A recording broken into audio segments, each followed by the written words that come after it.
During my summer holiday recovering abroad, I saw the wedding announcement for my daughter Sophie. Her fiancé was a 60-year-old man. I rushed home immediately, only to find the 3 young men I had handpicked and raised as potential sons-in-law fawning over our housekeeper's daughter. When they saw me, they spoke one after another, their words a rehearsed chorus of condescension. "Charlotte, Sophie insists she has a taste for older men. We tried to stop her, we really did.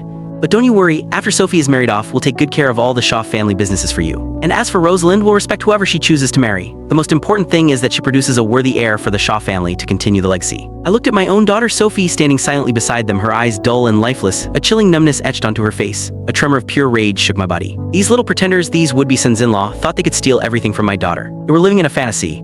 Their mouths kept moving, a relentless stream of noise, but I couldn't hear a single word. I had chosen them myself from an orphanage years ago, bringing them into the Shaw family with the sole intention of grooming an excellent husband for my daughter. I never imagined their ambition would be so monstrous. As they prepared to speak again, I hurled my luggage directly at them. "Get out." They froze for a second, stunned. But it was the housekeeper's daughter, Rosalind, who scurried to pick up my bags. "Mrs. Shaw must be exhausted from her flight," she cooed. "Don't blame the boys for not picking you up. They've been working themselves to the bone at the company just to make you proud." For the first time, I took a hard look at her. Though she was the housekeeper's daughter, her face was flawlessly made up and she was adorned in jewelry that screamed expense. In stark contrast, my own daughter was dressed in worn, ill-fitting clothes. A stranger would have mistaken Rosalind for the heiress of the Shaw family. As if sensing my thoughts, she cast a shy, flirtatious glance at the 3 men standing beside her, Lucas, Shane, and Gabriel. "Boys are just so wonderful to me," she said, her voice dripping with false modesty. "I can't possibly choose between them right now, but you can rest assured, Mrs. Shaw, I'm not a materialistic person. I only look at the heart. When I become the young mistress of the Shaw family, I promise I'll take very good care of you." Her words made my head spin. Who gave her the audacity to say such things to my face? The 3 men behind her didn't stop her. Instead, they puffed out their chests with pride.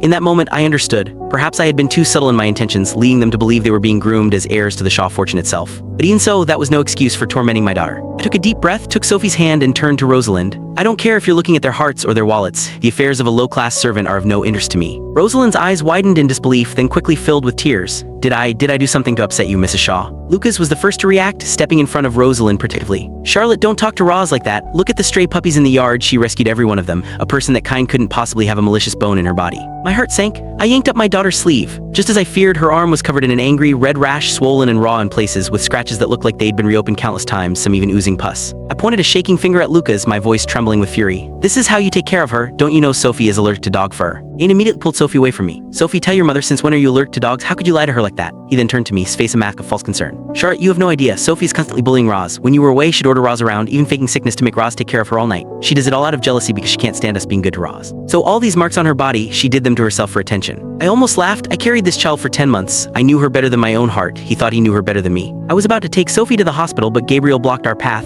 "Charlotte, you've treated us like your own son since we were children. Don't you trust us?" He shook his head in feigned disappointment. "Sophie..." Click the link on the homepage to watch the full follow-up for free.